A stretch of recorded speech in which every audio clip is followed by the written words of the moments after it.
그래서 7장의 그 꿈은 어떤 꿈을 꾸었느냐 하면은, 사방에서부터 바람이 확 휘몰아치더니 그 바다에서 큰 폭풍이 일어나서 4가지의 짐승이 올라오는 그런 꿈을 꾸었습니다.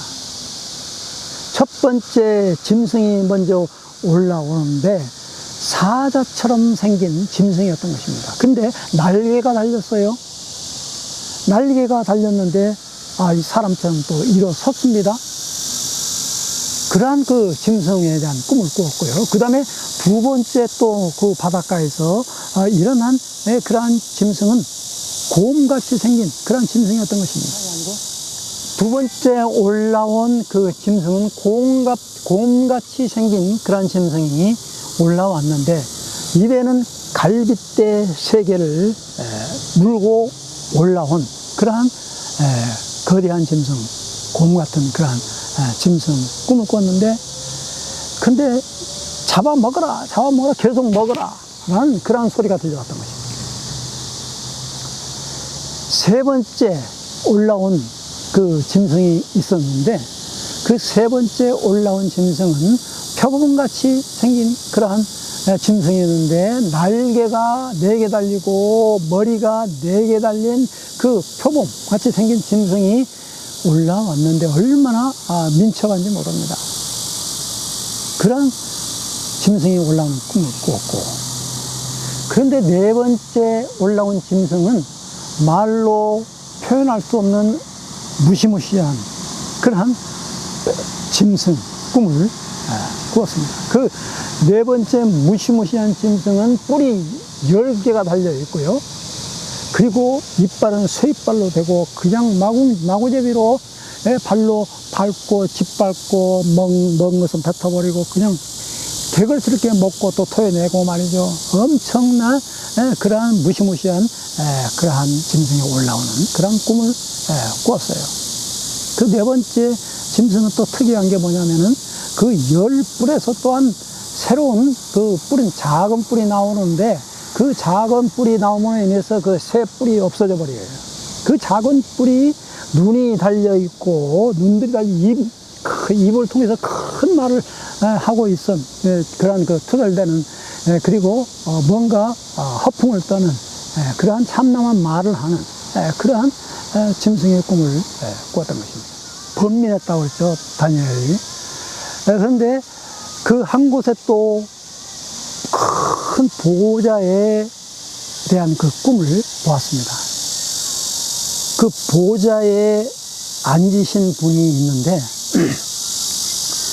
옷은 하얀 그 흰눈과 같이 된 그런 옷을 입고, 머리털은 그 새하얀 양털 같은 그런 머리털을 지니고 있는 분이 그 보좌에 앉아 있고, 보좌의 주위에 불꽃 같은 것이 막 일어납니다. 그리고 밖에도 막 불 같은 것들이 막 일어나고, 그 보좌에서 막 그 불꽃이 강같이 흘러내리는 그러한 그것도 같은 환상을 보았던 것이죠.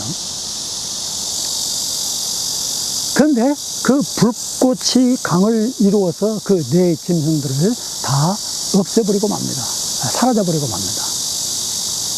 그러고 나서 이제 곰곰이 생각해 보았어요. 도대체 그 10뿔 중에서 그 하나의 작은 뿔이 나온 것이 무엇인가를 곰곰이 생각하게 되어졌는데, 그때 또 구름 타고 구름에서 그 인자 같은 분이 오셔서 그 보좌에 앉으신, 옛적부터 계신 그분께 인도되어져서 온 거기에 모여있는, 거기에 시중 들고 있는 천천만만 그러한 분들과 함께 다스리는, 보좌를 다스리고 통치하는, 그리고 그 권세가 임하게 되어지는 권세다운 그러한 환상을 또 보게 되어졌던 것입니다.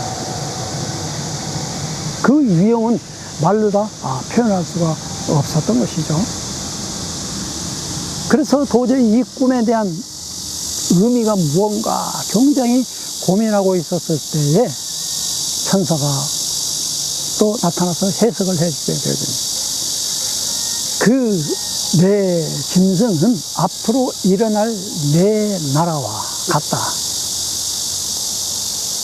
사자 같은 그런 짐승은 바벨론, 그리고 곰과 같은 그 짐승은 페르시아, 메대를 정복한 또 페르시아, 그리고 바벨론을 정복했던, 그리고 또 리디아와 이집트까지 정복했던 그 페르시아, 키루스 왕이죠. 고레스 왕이죠.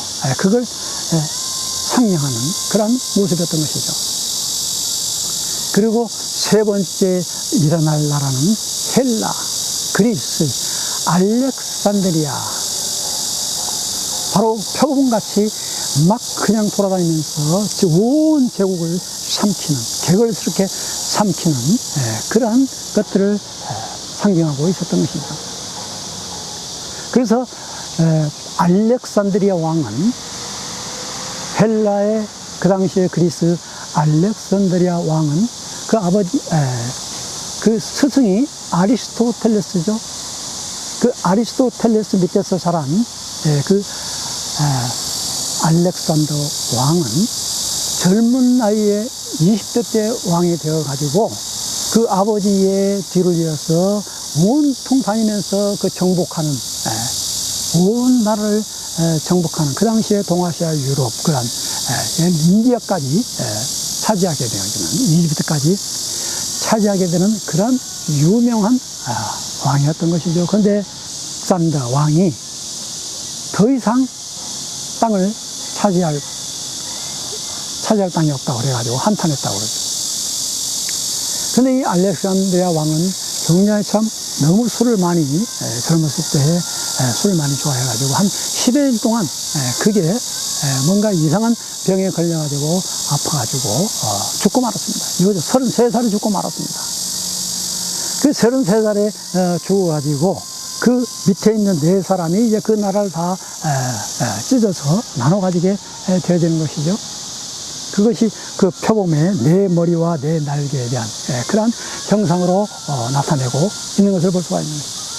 그런데 마지막에 나타난 그 짐승에 대해서 더 계속해서 깊이 다니엘은 물었던 것입니다. 그 작은 뿔이 나와서 새 뿌리를 없애고 삼키고 없애버리고, 그 작은 뿔이 눈이 있고 또 입이 있는데 참남한 말을 막 내뱉어냅니다. 전능하신 하나님에 대한 거룩한 하나님을 모독하지를 않나, 그리고 하나님의 택한 거룩한 백성들과 함께 전쟁을 하면서 죽이지를 않나.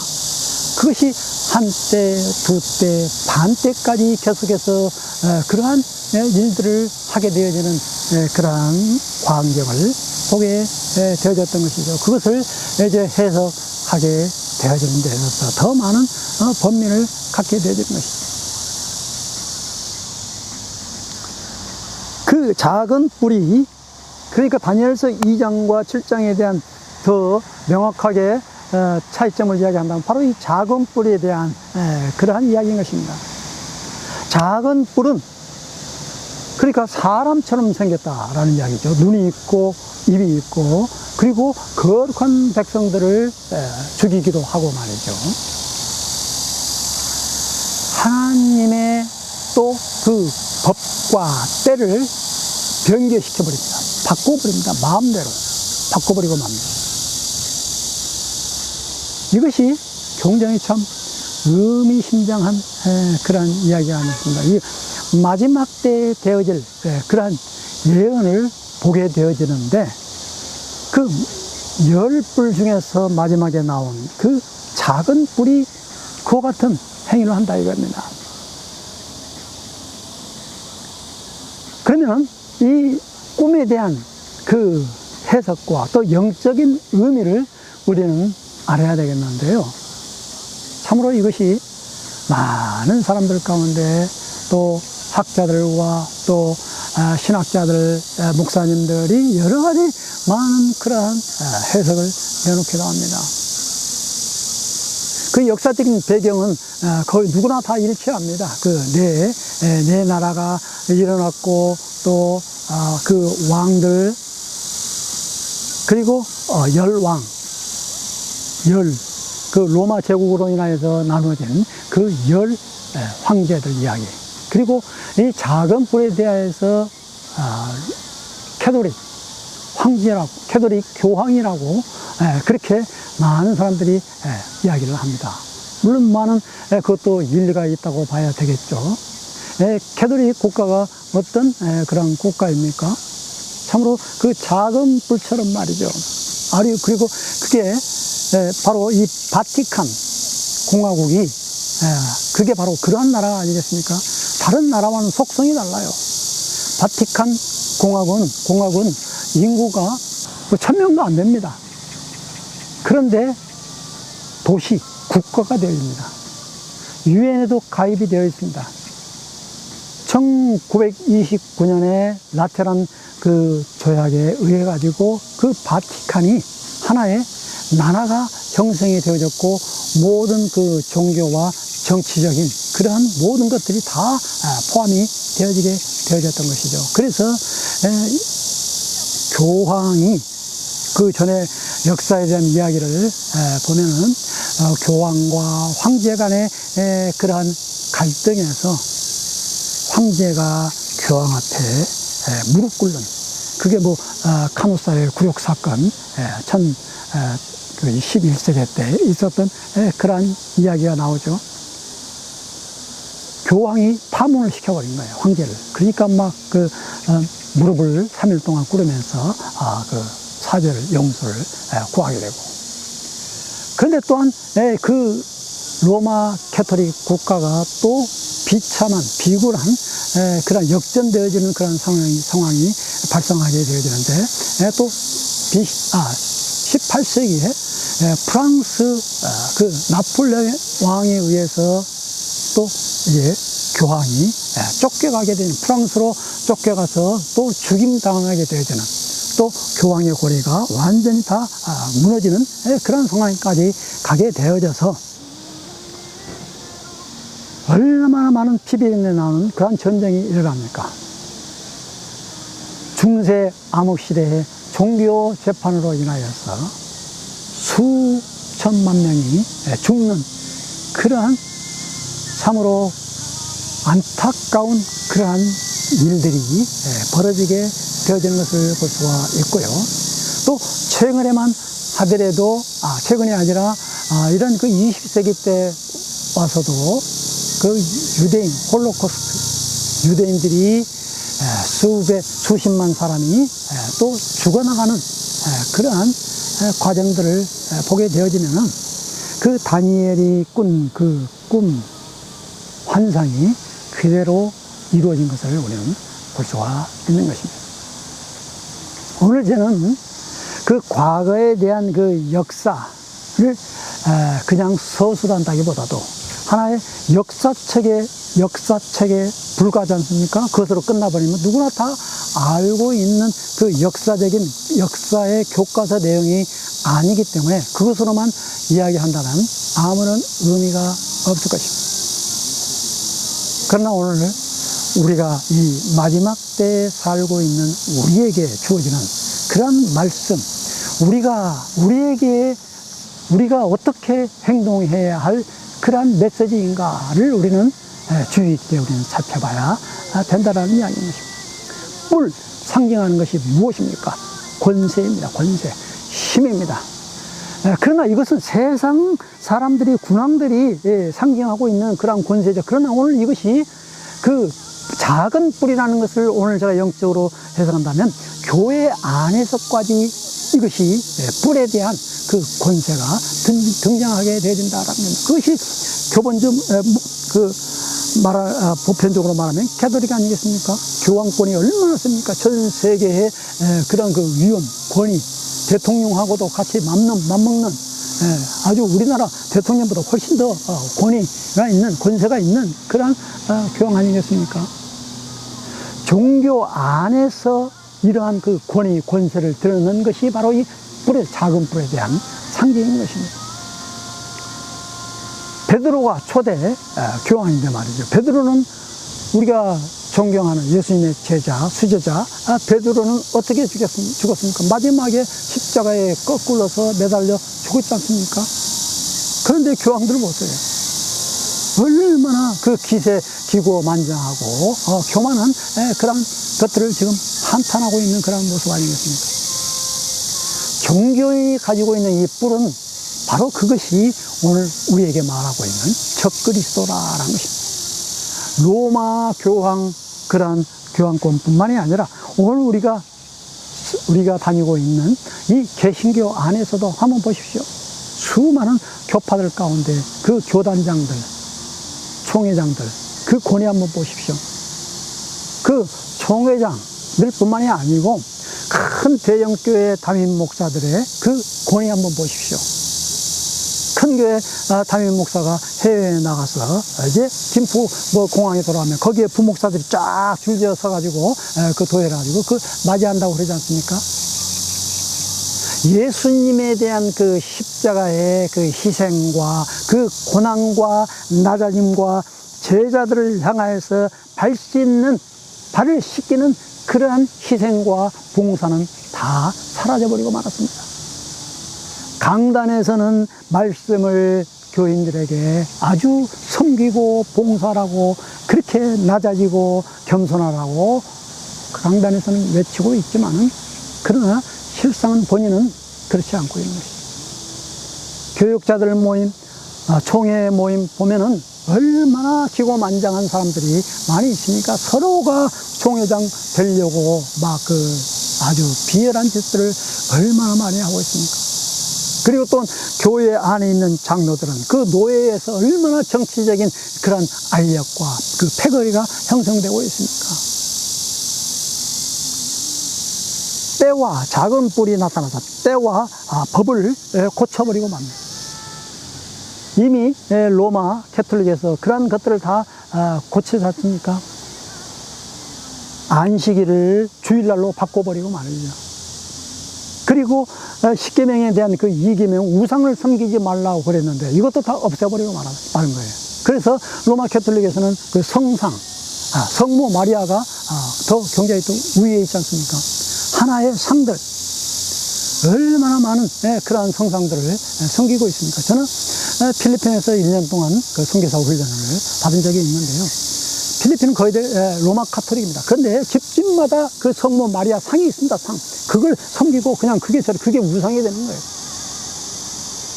그러니까 오늘날 이 작은 불은 굳이 우리가 꼭 로마 캐톨릭의 교황 그 사람만 우리가 지적해서 말한다기보다도 오늘 우리가 현 시대의 마지막 때에 살고 있는 우리 성도들은 어떠한 자세를 가지고 이러한 그 적그리스도의 무리와 싸워서 우리는 승리할 수가 있느냐라는 것입니다. 교만을 우리는 물리쳐야 되는 것입니다. 우리의 싸움은 영적인 싸움인 것입니다. 끊임없이 우리를 교만하게 하고 끊임없이 우리를 높아지게 하려고 하는 그 뿔의 세력과의 싸움인 것입니다. 이 세상의 모든 군왕들, 권세 있는 그 왕들, 황제들 다 멸망해버리고 맙니다. 지금은 그 당시에는 그 네 제국이라고 말할 수가 있겠습니다만 지금은 어떻습니까? 몽골 제국도 지나갔고요. 그리고 러시아 제국, 지금 이제 또 러시아 제국이 또 이제 힘을 얻지 않습니까? 우크라이나의 그 전쟁으로 인하여. 그리고 유럽 12개, 그전에 10개 국가였는데 지금은 이제 12개 국가로서 그 국기가 별 12개입니다. 다윗의 별 12개. 유럽이 그 EU 똘똘 뭉쳐 있습니다. 그리고 미국 제국, 아메리카 제국이 아직 있습니까? 그 당시에 그 멕시코 땅도 그 보스턴, 그 텍사스, 캘리포니아, 이런 그 알라스카도 러시아에게 이제 팔아넘겼고요. 그 땅 따먹기였죠. 얼마 그 멕시코 땅도 거의 삼킬 했던 그러한 그 전쟁에서 얻는 그 제국. 지금 이 나라 이 시대에도 우리 한국에도 지금 북한으로 인해서 얼마나 지금 긴장하고 있습니까? 핵실험으로 인하여. 얼마 전 대만이 그러한 그 중국에 대한 그 위협, 저는 대만에서 10년을 넘게 살았습니다만은 그 당시에 그렇게 긴장하지 않았어요. 저 중국하고 제일 가까운 그 금문이라고 찐문이라고 하는데요. 그곳에서 가보았습니다. 다 보입니다. 중국의 그 복건성이.